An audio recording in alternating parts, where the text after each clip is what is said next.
Sporty people, balik lagi tentunya cuma di Top Sport. Kita mau lanjutin obrolan nih. Kalau tadi kita udah bahas secara liga, kompetisinya seperti apa, beralih kita bahas ke sosok Kak Citra Adisti sendiri. Berarti mulai main futsal itu dari umur berapa sih Kak sebenarnya? Dari umur 20. 20? Iya. Dengar-dengar tuh sebelumnya atlet tapi bidang olahraga yang berbeda kan? Iya. Awalnya apa dulu? Awalnya karate.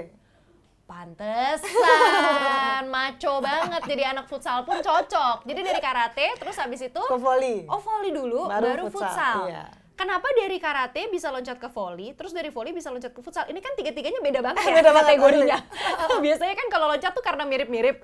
Ini beda-beda nih tiga-tiganya. Karate itu sebenarnya awalnya tuh karena dia bikin ada ranting dulu kan kalau kecil tuh di depan rumah itu mama tuh memang kayak hari Minggu ngapain sih kamu tidur-tiduran udah ikut aja gitu. Dan ternyata memang tujuan mama tuh karena aku kan cewek jadi kayak biar bisa jaga diri pertamanya. Cuma itulah awalnya kelihatan bakat aku di olahraga. Itu awal terlihat oh nih anak ternyata berbakat di olahraga. Iya. Cuma memang agak berat ketika pindah dari karate ke volley ya itu gara-gara aku kan terlalu tomboy waktu karate. Nah, papa tuh kayak ini anak gue masa cowok semua gitu kan. Akhirnya aku pindah ke volley itu ada di eskul SMA. Jadi SMA aku main volley. Agak berat dari olahraga individu ke olahraga tim. Gitu. Kan karate aku individu tuh. Yang akhirnya bikin dari volley loncat lagi ke futsal apa? Futsal tim juga kan ini? Futsal tim juga. Kalau volley ke futsal tuh lebih ke peluang untuk membela Indonesia. Oke. Karena mungkin dari segi perkembangan futsal sudah lebih baik dibandingkan volley gitu. Justru futsal baru muncul, jadi peluang aku untuk jadi tim nasional itu agak lebih besar. Lebih besar dibanding dari volley. Pesaingnya nggak terlalu banyak lah gitu ibaratnya ya. SDM-nya masih sedikit. Tapi dari awalnya di volley, terus tertarik ke futsal, itu apakah memang ada temen yang ada ngajak? Oh, ada temen. Berawal dari temen. Jadi memang aku lagi latihan di GOR, dan temen dekat, rumahnya dekat, dia atlet futsal, tapi cuma futsal biasa gitu. Yang emang dulu kan lifestyle tiap hari ada aja orang main futsal kan? Nah, jadi aku berangkat bareng, jadi kita sama-sama nungguin dia nonton aku latihan volley, nanti gantian aku nonton dia nunggu. Jadi sampai akhirnya gabut nunggu gitu kan. Udah lu latihan aja deh Sul, kan aku dipanggilnya Gisul ya, lu latihan aja deh Sul dibanding lu nungguin gue tuh digabut banget. Akhirnya aku besoknya latihan, kayak boleh latihan ya coach gitu kan, tapi coachnya langsung bilang, aku memang gak bisa passing, emang basically-nya gak bisa. Kalau volley kan soalnya beda pergerakan kakinya kan. Apalagi di usia 20 tahun baru gabung futsal, itu kan bukan usia bener. Muscle memory-nya udah beda nih sama yang dari remaja ya. Udah gak dari basic gitu kan. Akhirnya pelatihnya bilang, kamu atlet volley ya? Udah kamu jadi kiper aja deh. Dicemes dari atas aja berani gitu kan, apalagi di syuting yang sejajar dan begitu. So aku dengan pedenya ya udah deh, karena aku pengen biar nggak nunggu temen aku aja sih awalnya. Karena pas latihan itu tiba-tiba ada berita kalau Indonesia akan jadi tuan rumah SEA Games 2011 Jakarta Palembang ya banget. Nah itulah aku langsung berpikir apa gue fokus aja gitu kan. Gue mau jadi kiper timnas lah karena memang posisi aku timnas. Tapi ternyata ya tidak secepat yang aku harapin. Aku gagal dulu gitu 2011, 2013 bahkan gagal dulu. Tapi ya keinginannya tetap sama untuk bela negara. Jadi walaupun gagal tujuan aku tetap sama, jadi aku nggak berhenti gitu. Oke, menarik juga ya, berawal dari nungguin temen, terus lama-lama jadi jatuh cinta sendiri karena ternyata kansnya memang seterbuka itu untuk perempuan di futsal bisa masuk ke timnas. Masih inget gak sih waktu awal-awal latihan, itu kan berarti ngikut sama klubnya temen? Itu nama klubnya apa? Itu Futsal Kota Tangerang. Oke. Awal di scoutingnya sampai akhirnya berkarir secara profesional tuh gimana? Barengan sama klub itu kah? Enggak. Justru beda lagi? Justru itu memang aku main di situ tapi tim itu tidak mempercayakan aku justru. Jadi ketika bertanding itu, tim itu udah kalah 8-0, aku masih cadangan. Oh, dia nggak mau ganti pemain. Selesai main, ada sebuah tim namanya Alin. Dia nyamperin, kata gini, kamu posturnya bagus kok, kiper pertama udah kebobolan 8, kok nggak dimainin sama pelatihnya gitu loh. Akhirnya, udah ikut tim saya aja gitu. Ya saya dengan, ya ngapain gue di sini, gue nggak main. Sedangkan kalau merangkak itu kan butuh jam terbang. Bener. Akhirnya aku pindah. Dan ketika pindah itulah aku punya jam terbang. Aku dilihat sama tim Jaya Kencana, JK yang dulu berisi pemain bintang semua, yang timnasnya banyak deh, ngelawan Alin itu susah payah gitu. Bahkan Alin tuh cuma kalah 2-0. Aku cuma kalah 2-0 dengan pemain bintang. Nah dari situ aku langsung pindah ke JK Kencana. Selesai main pelatihnya nyamperin gitu lah. Walah, bisa-bisanya lagian itu klub pertama kenapa nggak dimainin? Hei, menyesal nggak nih kira-kira sekarang? Tapi nggak apa-apa, biar gimana pun itu klub yang udah mencoba jatah latihan di awal-awal, membukakan jalan, jadi nggak apa-apa, kita nggak jadi marah. Akhirnya dari situ bergabunglah sama JK. Sama JK. Kalau ngomongin JK sih memorinya pasti banyak banget berarti ya. Tapi kalau misalnya nih ada orang nanya tiba-tiba, Kak Citra, JK atau Kebumen sih sebenarnya dalam hati? Tahu nggak kira-kira jawabannya apa? Sempat ada pertanyaan tahun 2000 berapa awal-awal aku pindah ke Bumen. Awal-awal aku pindah ke Bumen pasti aku selalu jawab JK Kencana. Karena memang kalau kata orang itu cinta pertama gitu lah ya.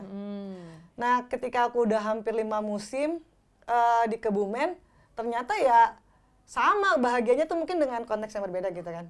Jadi intinya di JK itu aku diajarin cara mencintai sebuah tim gitu kan. Nah di Kebumen aku dikasih cinta aja gitu loh ibarat kata kayak gitu. Jadi itu kalau diibaratin pacar sama suami nih. Iya kan? Kayak gitu Iya kayak gitu. Oh alah, ini jawabannya matang dan sepertinya aman dari hujatan ya. Awal-awal pindah ke Kebumen tuh tapi sempet rame gak sih? Maksudnya kan ya JK tuh fan base-nya juga ketat banget, ya, benar. posesif banget sama klubnya. Sempet ngerasain yang namanya bulian-bulian atau rasa kekecewaan dari para fans JK nggak pas pindah? Oh iya jelas. Jangankan dari fans, dari sahabat saya sendiri di JK pun saya nggak rasain gitu.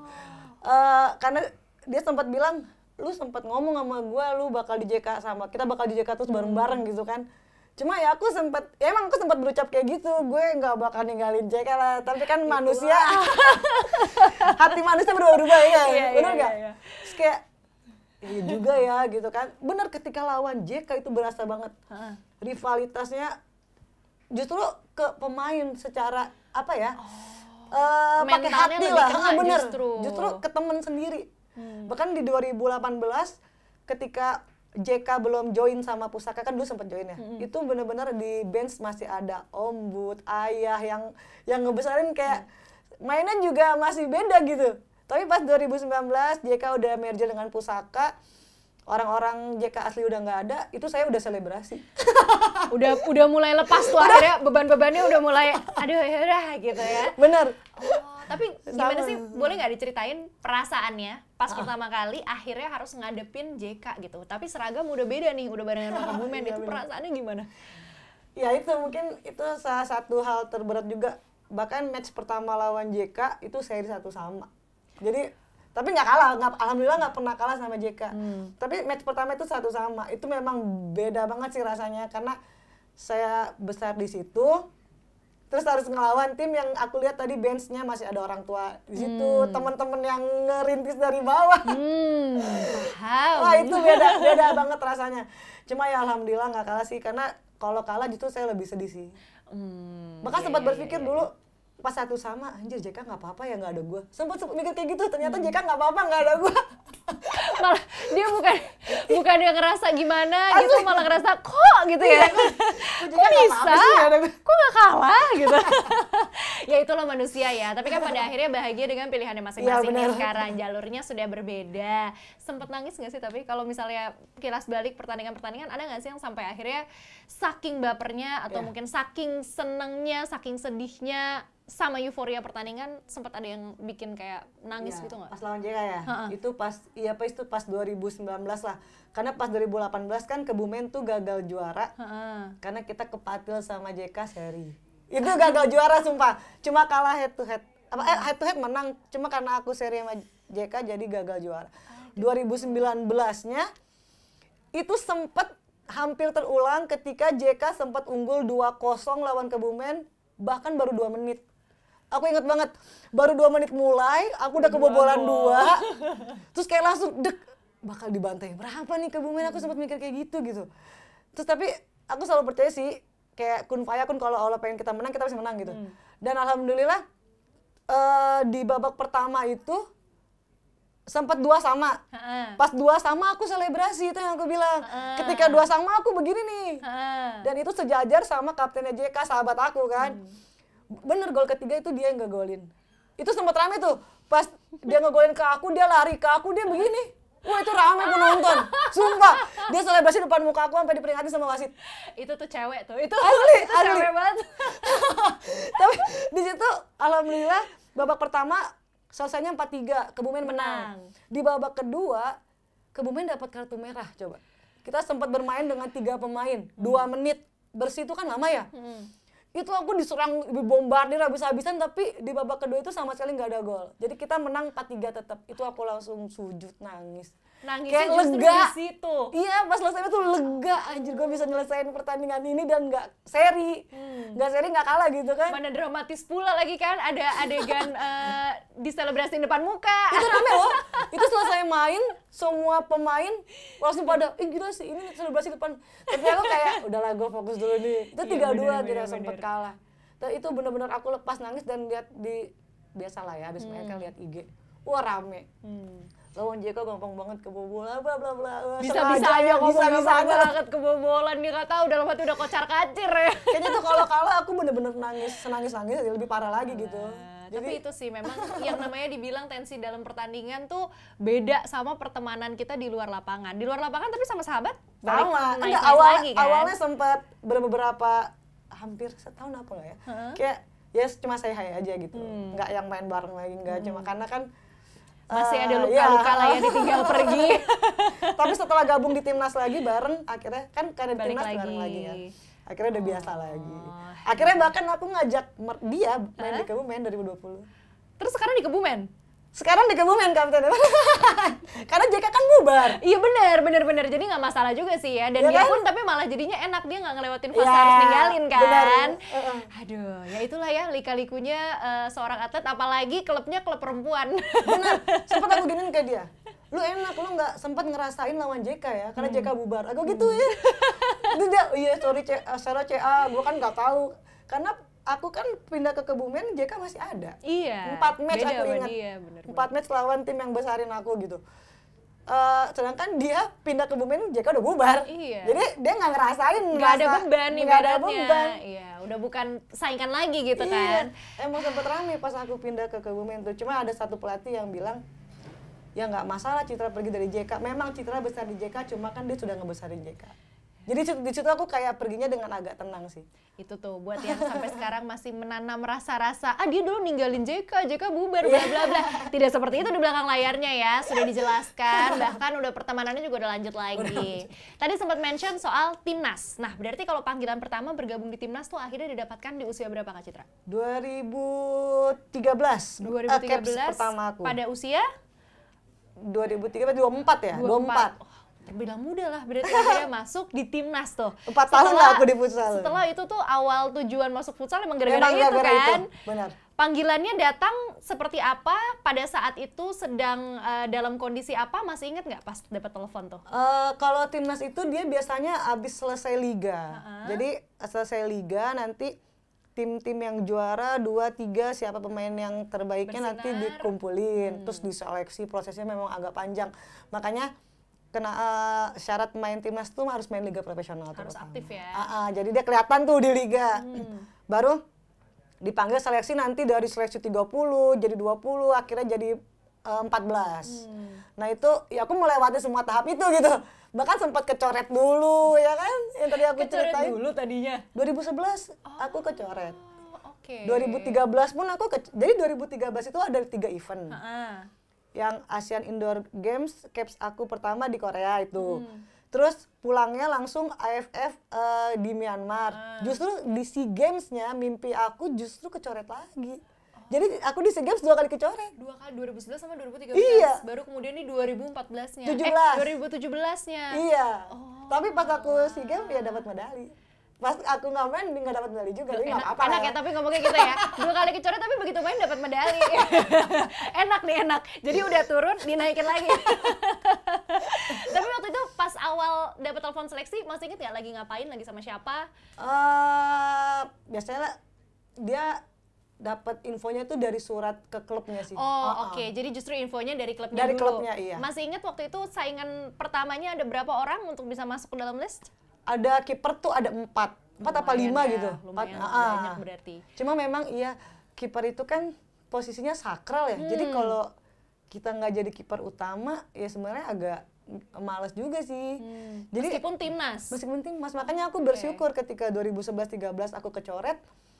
kalaupun aku berangkat kayaknya aku cadangan juga gitu karena masih ada kiper opsi pertama. Iya. Jadi ketika aku 2017 kepilih SEA Games justru aku jadi kiper utama. Jadi ya itu yang aku bilang, Allah ngabulinnya di saat yang tepat menurut Allah lah. Kalau aku udah berangkat saat itu ya mungkin aku cadangan. Iya, dan mungkin jadi euforianya juga berbeda beda, gitu bener, ya. Semangatnya beda lagi. Iya. Benar, ya, emang harus disyukuri ya segala sesuatu yang di luar rencana kita ternyata berjalan lebih baik malahan. Iya. Berarti saat itu di timnas akhirnya pada saat masuk ke dalam daftar pemain ada sahabat atau teman dekat yang juga gabung di timnas nggak? Ya itu kapten. Si kapten yang JK itu. dramatis itu. Iya. Selain itu ada lagi? Enggak sih, yang dari JK malah dulu cuma 2 atau 3. Okay. Karena kan yang lain kan dari Bandung, jadi memang agak kurang main bareng gitu kan. Malah yang dari Kapten JK ini justru dia 2011 udah ke bawah. Jadi duluan dia timnasnya dibanding aku gitu. Oke, berarti seenggaknya pas masuk akhirnya udah ada yang dikenal lah ya. Ya, Udah yang dikenal, jadi nggak terlalu itu lah. Ini kan akhirnya mimpi yang menjadi kenyataan. Meskipun perjalanannya berliku-liku panjang gitu.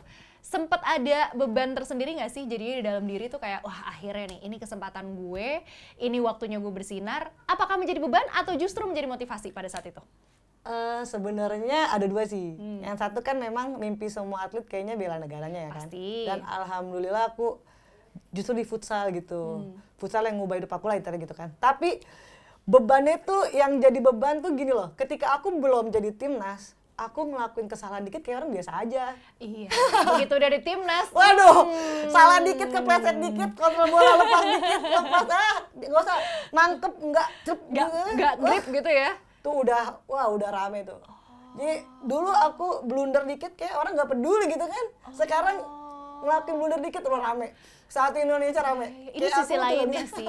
Biasanya kan orang dengar cerita dipanggil timnas tuh yang di highlight adalah bagaimana perasaan bangganya. Bener. Tapi di balik itu ada pressure lebihnya juga nih.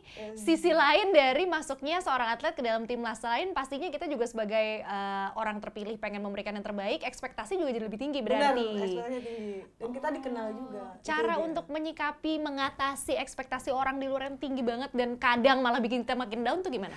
Memang awalnya aku sempet kayak kepikiran. Berarti gue harus selalu ngelakuin yang terbaik gitu kan. Berarti gue memang iya sih kalau dipikir-pikiran kita atlet sama kayak artis kan. Lu mau artis kan kalau mau suara lu serak, mau lu sakit, lu galau, tapi orang pengennya kan suaranya bagus di depan mereka. Ya sama kayak atlet kan. Kita kondisinya lagi nggak bagus, kita lagi ada masalah keluarga, masalah apapun, ketika tanding ya penonton pengennya ya dia pengen nonton fokus. Iya, gitu. kita mainnya bagus gitu. Jadi aku sekarang lebih justru fokus ke diri aku sih. Kadang kalau misalnya aku kayak ngelihat komen-komen atau apa, kayak waktu ke Myanmar itu sebelum aku berangkat TFF ada statement, ini ajang pembuktian citra sebagai pemain terbaik. Coba, aku mesti buktiin. Jadi untungnya di Myanmar itu kan memang SIM card agak mahal ya. Jadi cuma ada wifi di hotel. Ketika dari hotel ke lapangan itu benar-benar mati tuh handphone. Jadi nggak baca tuh. Nggak baca, udah. Jadi kita fokusnya ke main aja. Ternyata itu ada bagusnya juga. Berarti sebenarnya ini pesan-pesan buat wartawan juga ya. Kalau mau Indonesianya bisa dapat penghargaan, mainnya bagus, lu jangan bikin artikel aneh-aneh deh. Jangan kasih-kasih nama deh artikel ya. Itu masih ada tuh ajang pembuktian citra sebagai pemain terbaik. Oh alah, iya. Ya aku harus buktiin apa, tapi alhamdulillah ketika di Myanmar justru aku nahan penalti dan ya woman of the match juga gitu kan. Padahal nggak pengen buktiin juga, mainnya ya ngalir aja. Alhamdulillah emang rezekinya. Rezeki lagi. Emang udah saatnya berarti bener. Pembuktian itu berhasil untuk diraih. Ada nggak sih sosok pelatih yang bisa dibilang berjasa banget nganterin Kak Citra sampai akhirnya bisa merealisasikan mimpi jadi bagian dari tim nasional Indonesia? Yaitu pelatih JK sebenarnya, pelatih JK pertama. Memang sekarang kan alhamdulillah udah almarhum gitu. Jadi pelatih Alin sama pelatih Jaya Kencana yang pertama tuh dua-duanya udah almarhum. Jadi aku udah ditinggal 2 pelatih yang justru menarik aku keluar dari sebelumnya gitu kan. Kalau Alin tuh kan yang karena aku dicadangin tuh. Nah, kalau pelatih JK yang pertama kan karena aku ngelawan JK cuma menang 2-0, dia yang minta aku ke JK. Itu pertama kali. Jadi 2 sosok itulah yang melihat bakat aku di saat semua orang menutup mata. Tapi pas akhirnya Kak Citra masuk ke timnas, mereka sempat merasakan momen itu atau sudah? Yang pertama, yang pelatih pertama Alin ketika dia memang pengen aku jadi pemain timnas. Nah ketika 2013 aku udah timnas, mau ngabarin dia ternyata dia udah nggak ada gitu. Udah, aku bahkan nggak tahu. Jadi infonya nggak tahu kalau yang pelatih JK itu justru lagi deket-deketnya itu dia pergi 2014. Aku udah timnas alhamdulillah 2013. Itu sampai nggak bisa tidur 3 hari. Sedekat itu sama pelatih JK, sedekat itu. Ya pasti melihat juga dari atas sana dan pasti bangga juga ngelihat pencapaian dari Kak Citra sampai sejauh ini, bisa merealisasikan mimpi, bahkan bisa membantu para calon-calon atlet yang mau bersinar juga karena punya Futsal Academy. Benar? Benar. Apa nama Futsal Academy-nya? Cafa. Cafa, berarti Citra Adisti CAFA. Academy. Yes, benar. Wah, ini untuk laki-laki perempuan atau hanya perempuan, anak kecil juga ada. Cuma memang fokusnya di prestasinya di perempuan. Oke, terbuka untuk umum atau Iya, harus untuk discount? umum. Oh, untuk umum nih. Cuma memang ada kelas yang untuk prestasi, kelas 17 tahun ke atas, U20 tuh aku lebih ke prestasi. Disitulah jenjang dia harus naik ke pro. Karena aku sempat bilang, kamu main futsal kalau 20 belum main pro, mending cari yang lain, kerja kek atau apa gitu. Justru kan. batasnya 20 ini untuk laki-laki dan perempuan nih? Apalagi laki-laki mah harus di bawah sebenarnya. Harus di bawahnya lagi? Karena laki-laki persaingannya banyak banget. Iya, Kalau cewek itu kan agak susah ya. Ya makanya ketika 20 karena udah nggak ada event. Pasti usia-usia pembinaan tuh U20 terakhir. Iya. Selebihnya dia mau main di mana lagi kalau bukan di pro. Iya benar. Berarti jadi ada aturannya kalau lebih dari 20 lebih baik coba pertimbangkan cabur yang lain gitu. Oke. Cabur atau apa, kayak mungkin bakatnya bukan di futsal. Ya sih daripada buang-buang waktu ya, lebih baik kita kasih tahu faktanya. Tapi berarti untuk keanggotaan sekarang di Cafa ada berapa nih? Kalau digabung bisa 40-an sampai 50 sih. Oh, berarti ada beberapa nih? Ada beberapa kan, ada cewek, ada cowok, ada anak kecil juga, kelasnya beda. Oh, oke. Total ada 40-an. Iya, 48 lah kalau nggak salah. Jebolan Cafa yang sudah bermain profesional tadi kan katanya dia diajak ke Kebumen ada, kan? Tahun lalu ada 3 yang naik, tahun ini ada 1. Tapi yang bertahap 3, yang 1 enggak. Jadi yang bisa masuk timnas pun ada 1. Jadi alhamdulillah ada jebolan Cafa masuk timnas.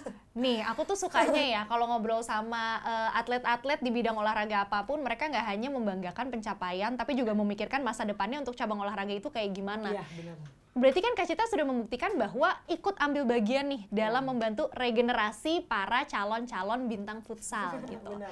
Gimana sih perasaannya? Terus awal membangun Cafa ini apakah memang ide sendiri atau bareng-bareng sama teman-teman seprofesi atau bagaimana? Memang aku buat Cafa itu pertama karena aku lihat regenerasi timnas putri kan agak susah ya. Ya. Itu terbukti pemain timnas itu 80% didominasi senior. Selebihnya junior bahkan, tapi junior tahun ini ada, tahun depannya nggak ada. Itu yang saya heran tuh. Sedangkan senior tuh beberapa hampir bertahan. Yang junior tuh baru muncul, nggak tahu star syndrome, nggak tahu cedera, tapi tahun depan hilang. Nah, kalau Cafa dibuat itu sebenarnya ada sedikit apa ya, dibangunkan lah keinginannya gitu. Saya jadi pembicara di sebuah akademi AAV gitu kan. Nah di sela-sela istirahat tuh ya biasa obrolan lah. Lu apa abis timnas kayak gimana mau ngapain gitu kan? Memang kebanyakan kan teman-teman aku juga ya fokusnya di main aja gitu. Bahkan aku nggak kepikiran jadi pelatih saat itu. Jadi pas buat Cafa tuh lisensi pelatih belum ada. Emang cuma pengen bikin wadah aja. Awalnya bikin wadah. Ya itu tadi aku bilang. Awalnya aku cuma kayak ketawa doang ya dong, tapi ketika pulang nyetir kepikiran, oh bener juga ya gitu kan. Gue punya ilmu, sayang gitu. Ilmu kan akan terus ada kalau kita bagiin gitu kan. Gitu kan. Akhirnya aku kepikiran, tapi ya itu aja, random aja. Orang kan nyari nama susah ya. Ya udah CA, kan aku identik sama CA. CA, ya udah tinggal tambah aja Futsal Academy gitu. Jadi ya Cafa. Iya. Bahkan awal bikin Cafa ada coaching klinik. Ya gue start aku juga. Gak apa-apa, itu menghemat kos jadinya. Bener, karena satunya temen aku. Bener, ownernya soalnya udah punya nama, jadi ngapain hire-hire yang lain, gak perlu. Kalau pelatih berarti di sana sekarang di Cafa ada berapa orang pelatih? Pelatih ada 3. 3 itu di masing-masing ada 3 atau? utamanya ada 3. Ada 3. Nanti buat tambah-tambahannya asistennya itu ganti-ganti sih. Tapi yang utamanya itu yang megang tuh ada 3 gitu. Oke. Selain Cava nih pasti udah pada tahu juga dong kita ada di mana. Kita ada di, ini juga CA nih depannya. Ini dibacanya Castor apa Castor? Castor. Castor. Soalnya kan CA juga terus store. Ini semua untuk jersey-jerseynya memang produksi sendiri yang ada logo Castornya apa gimana nih? Enggak, sebenarnya justru bikin CA Store awal itu aku nggak pakai brand sendiri. Bermula dari? 2017 atau berapa ya? Jadi kayak abang sih celata kata abang. Dek, lu mumpung lagi terkenal nih deh, lu nggak mau bikin usaha apa? Kata abang udah kakak kan kayak. Dan aku kan kadang banyak di endorse ya, banyak di endorse tuh ngumpul di gudang. Karena orang kadang kalau ngendorse terlalu banyak, aku pakai paling 1 buat. Terus kayak, ini di gudang sia-sia mungkin kalau dijual dengan harga yang di bawah pasaran awalnya gitu kan, kayaknya lebih bermanfaat buat orang, lebih senang jual dan gudangku bersih gitu aku mikirnya. Apalagi ada embel-embel ini second dari punyanya siapa dulu yang punya gitu kan. Oh dari situ. Dari situ berawalnya. Terus sampai akhirnya sekarang bisa punya produk sendiri gimana? Ya biasa lah. Mending bikin brand sendiri gitu. Tapi brandnya ya beda nama, CA Sport gitu aja. CA juga. Tapi nggak apa-apa, itu jadi personal branding. Ya, jangan lupa gitu kan? kalau misalnya orang, aduh yang mana tuh ya, itu ya, punya toko CA ya. Udah langsung inget tuh nama-nama usahanya. Berarti sekarang usaha yang berjalan dan dirintis ada Cava. Ya ada Cava. Ada Castor ini. CA Store sama yang branding itu CA Sport. Oke. Bedanya kalau yang CA Sport ini apa? Dia lebih ke jersey, bisa custom jersey bikin. Jadi kalau CA Store ini produk-produknya tidak hanya produksi pribadi, ada brand-brand lain juga, tapi yang jelas ini untuk perlengkapan olahraga ya. Kalau yang CA Sport itu memang bisa produksi sendiri, misalnya kayak jersey, kaos kaki dan lain sebagainya. Tuh, para atlet tuh harusnya dicontoh tahu kayak gini. Kalian berpikir panjang untuk mikirin nanti setelah selesai di bidang olahraga apa yang mau dilanjutkan. Berarti sebagai seorang wanita nih ya yang berprofesi di bidang olahraga, yang mana ini kan didominasi sama laki-laki biar gimana pun gitu. Terus bisa punya usaha sendiri yang akhirnya bisa dikembangkan juga jadi bermacam-macam. Cara bagi waktunya seperti apa dan pandangannya terhadap penerimaan perempuan di cabang olahraga apapun saat ini di Indonesia juga seperti apa? Oke, memang aku bikin usaha ini kan untuk masa depan lah ya. Sama seperti ngambil lisensi pelatih, karena aku tahu atlet itu kan nggak selamanya. Benar. Masih bertahan di usia aku aja tuh beberapa orang aja. Itu tadi aku bilang, untuk menanjak mungkin agak lebih mudah dibanding bertahan. Kenapa kita masih ada di posisi performance terbaik di usia segini gitu, dan itu kan harus ada kemauan dari diri sendiri. Sama aku tuh pengen atlet itu ketika di masa jayanya dia tidak dia tidak menghambur-hamburkan uang untuk lifestyle lah. Karena banyak ada contoh juga teman aku yang seumuran, karena kita bareng SEA Games bareng, timnas bareng, tapi kalau aku ngelihat dia sekarang kayak ya udah uangnya tuh nggak tahu buat apa gitu. Jadi lebih baik kita puter lagi. Benar. Ya kan? Benar. Dari sisi bikin apalah, usaha apapun lah, terus dari akademi kan itu untuk investasi ilmu juga. Benar. Ya kan? Benar. Kalau aku memang agak susah dibagi waktunya kalau ketika aku lagi ada event di luar kota itu aja sih. Karena gimana pun juga aku pengen turun langsung. Walaupun ada karyawan juga, tapi aku tuh pengen selalu terlibat. Tetap perfeksionis ya. Jadi intinya kayak gitu, jadi nggak hanya entrepreneur, atlet juga harus atletpreneur lah gitu. Bener sih, apalagi kan atlet tuh sebenarnya kalau lagi jaya-jayanya megang uangnya mah gak usah ditanya. Sejuta jatuh aja ada gitu. Sekali jalan keluar aja mah 2 juta ada kayaknya tuh, makan apa segala macam. Jadi harus berpikir panjang. Ya, karena kita nggak tahu, ada 3 hal yang bisa bikin karir tuh redup. Yang pertama itu sudah pasti usia, bener gak? Usia, bener. Cedera Iya cedera juga. itu gak banyak yang bisa bangkit dari cedera. Bahkan cedera nih kadang umurnya belum senior aja itu bisa dia. kena ya. Masih muda pun bisa, makanya kita nggak bisa ngambil-ngambilin uang gitu kan, tiba-tiba cedera kan gak ada yang tahu. Tapi yang terakhir pasti Stars syndrome lah. Yang ketiganya apa nih? Yang ketiganya Stars syndrome. Itu attitude. sama lah, di usia muda juga. Biasanya justru pemain muda. Biasanya. Oh iya sih, karena kan mungkin belum banyak pengalaman ya, jadi belum tahu harus seperti apa, dan kadang ada unsur kaget juga nggak sih? Iya benar, apalagi dia bagus, dia akhirnya kan kalau bagus itu kan media akan selalu memberitakan. Bener, ya kan? jadi kan nggak biasa diberitain. Banyak endorse. wah datang diundang sana sini, terus akhirnya fokusnya udah nggak ke gue atlet lah gitu. Iya, ini yang berbahaya ya. Berarti sempat ngerasain itu nggak sih Kak? Soalnya kan rata-rata pasti pernah ada di posisi itu dong, dari yang tadinya atlet baru terus naik, mulai dapat sorotan, dapat atensi gitu. Sempat merasakan nggak?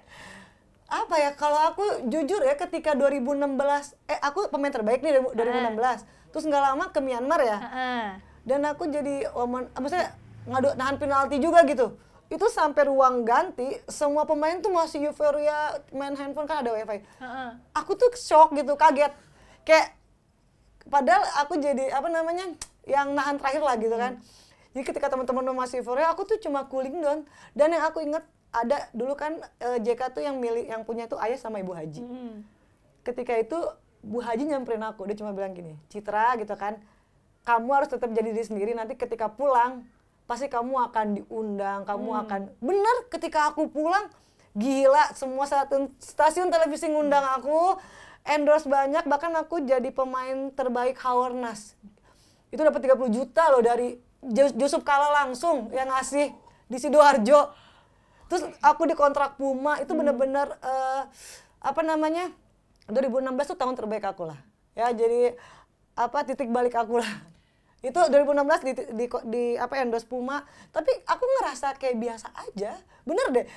Makanya kenapa ketika dapat salary atau apa, aku tuh nggak pernah beli, karena alhamdulillah dari sepatu semua tuh udah dikasih.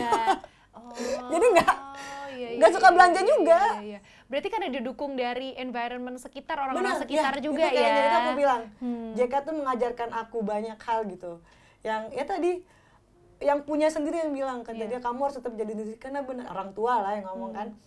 Sumpah itu pulang udah kayak jadi artis, tapi aku biasa aja, karena memang ketika Kak foto dong, aku akan ladenin sampai mukaku udah kucel, walaupun itu cowok-cowok nempel, sampai orang tuh yang narik gitu.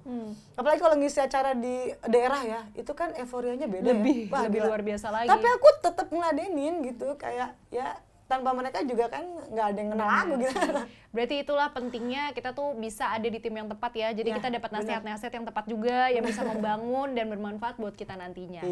Nah, lanjutin pertanyaan yang kedua tadi tuh. Penerimaan orang-orang untuk perempuan ada di profesi olahraga yang masih banyak didominasi sama laki-laki. Itu gimana? Apalagi sekarang kan tahun 2023 udah makin banyak nih cabur-cabur yang akhirnya ada sektor perempuannya juga, sektor wanitanya juga. Ya memang awalnya banyak banget tuh kayak gitu, bahkan orang tuaku sendiri pun kayak sempet struggle ya, pasti ya. Sampai dia bilang, kamu mau sampai kapan jadi atlet gini-gini doang, kan aku masih inget itu sumpah. Karena aku ninggalin kerja, aku sempet jadi karyawan kantor. Akuntan kan basically aku akuntan. Akuntan pula kan sebenarnya orang tua pasti pengennya pasti ya. Iya pasti. Iya. Sampai digituin gitu, dan memang temen yang banyak masuk, orang tua anak didikku juga sampai latihan, mending udah kamu belajar aja, udah kerja, udah lah kuliah gitu kan. Itu memang pasti ada gitu kan. Cuma ya kalau aku sih mikirnya gimana caranya kita olahraga itu aja. Pertama atau olahraga, kalau emang mau jadi atlet ya lu harus fokus. Fokus itu kan lu mau jatuh, lu mau kalah, hambatannya kayak apapun kita fokus gitu kan. Jangan belok-belok aja gitu ya. Jangan berhenti gitu. Kalau capek istirahat gitu. Kalau fokus kan itu kan. Nah nanti sampai di titik, karena kadang ketika kita menyerah itu, ketika kita mau menyerah, itu saat dikit lagi kita mau sampai gitu. Dikit lagi kita mau sukses kayak gitu. Kayak aku lah, aku kecoret, ya sempet sih hancur hidup kayak gue udah ngasih segalanya tapi gue kecoret, tapi cuma sebentar. Setelah itu aku balik lagi karena passionnya di sini, di futsal gitu kan. Ya intinya kalau lu pengen tujuannya jadi atlet ya lu harus fokus, itu aja sih. Berarti komitmen. Karena yang namanya penolakan itu sebenarnya nggak hanya di bidang profesi ini ya, di profesi manapun kegagalan penolakan itu pasti ada. Tinggal balik lagi ke diri kita sendiri nih, gimana kita bisa motivasi supaya mimpi kita akhirnya bisa di depan mata. Wah, cakep banget. Ini kalau pemain senior emang quotes-nya udah beda-beda nih. Udah beda deh. Terakhir Kak, harapannya untuk futsal, khususnya untuk wanita di bidang olahraga futsal seperti apa? Untuk Kebumen juga di season depan nanti seperti apa? Silahkan. Harapannya yang pasti Liga Futsal Putri itu disamakan lah sama putra. Dari industrinya, pemberitaannya gitu kan. Dari timnya lebih banyak lagi. jadwalnya diperpanjang, karena itu yang sangat berpengaruh untuk kontrak pemain jelas gitu kan. Kayak kalau cuma 2 bulan eventnya ya 2 bulan kontraknya, atau 3 bulan sama persiapan gitu kan. Terus ya ini nggak untuk satu tim lah, kayaknya semua tim juga merasakan yang sama gitu. Dan yang aku senang tahun ini Putri sudah ada pemain asing. Kalau bisa ya itu terus ada lah, karena memang satu kita dilihat oleh negara luar, khususnya yang di mana negara tim itu bermain. Terus persaingan tim lebih merata, dan pemain muda juga saya berharap makin tahun tuh makin muncul gitu. Bibit baru. Jangan muncul terus ya. Itu aja jangan gitu. diri lagi ya. Walaupun memang peran pemain senior itu sangat penting. Karena tahun lalu ketika aku bawa ke pemain debutan semua, aku sangat percaya, tapi ketika sudah masuk ke eventnya, yaitu mentalitasnya belum sebaik pemain senior. Iya. Padahal kemampuannya hampir sama, kecepatannya apalagi dari fisik dia menang pemain muda, tapi tetap pemain senior tuh lebih tahu apa yang harus dia lakuin gitu, karena dia udah pernah merasakan sebelum-sebelumnya.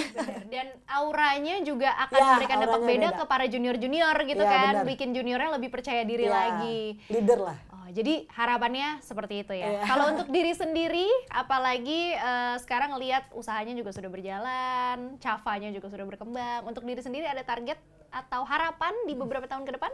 Ya harapannya yang pasti kan aku sekarang kan udah ada 2 profesi lah. Ya dari sisi karir di futsal kan akan ada transisi dari atlet jadi pelatih.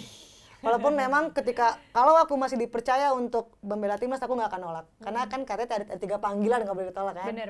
Ya kan? Panggilan Allah, orang tua, dan timnas. Ini tapi lebih ngeri nih kalau yang timnas nih. Soalnya ada unsur netizen di dalam ini. Benar. Jadi kalau memang saya masih dipercaya untuk jadi kiper timnas, saya nggak akan nolak. Sebisa mungkin akan ngasih yang terbaik gitu kan. Nah, salah satu keinginan jadi pelatih itu ya karena memang saya nggak bisa hilang dari euforia lapangan sih. Jadi memang jadi pelatih itu kadang tim kebobolan, tim ngegolin, kita kalah, terus menang, itu rasanya sama ketika aku lagi di lapangan. Jadi ya oke lah, karena usia kan nggak akan bohong gitu kan. Someday aku akan berhenti jadi pemain gitu. Harus mempersiapkan itu juga. Tapi di satu sisi pengennya tidak jauh dari skena itu. Karena dari situlah hidup aku lah ibarat kata. Makanya usahaku pun bidangnya mirip ya. Sama. Akademinya pun sama. Futsal juga. Iya. Tapi itulah dari obrolan kita tuh bikin aku banyak belajar dan membukakan mata aku juga bahwa yang namanya atlet nggak cuma harus punya ketangkasan di bidang olahraganya, fisik, tapi harus cerdas juga. Benar. Berpikir ke depan. Seperti contohnya Kak Citra Adisti. Terima kasih banyak Kak Citra, seru banget ngobrol-ngobrol hari ini. Sukses terus untuk karirnya, untuk proses transisinya nanti, untuk usaha-usahanya juga. Tapi gak kerasa Sporty People udah waktunya aku pamit undur diri karena udah banyak nih ya tadi informasi yang kita bagikan di Top Sport episode kali ini. Kita akan ketemu lagi di episode berikutnya only on Top Sport iNews TV. Bye!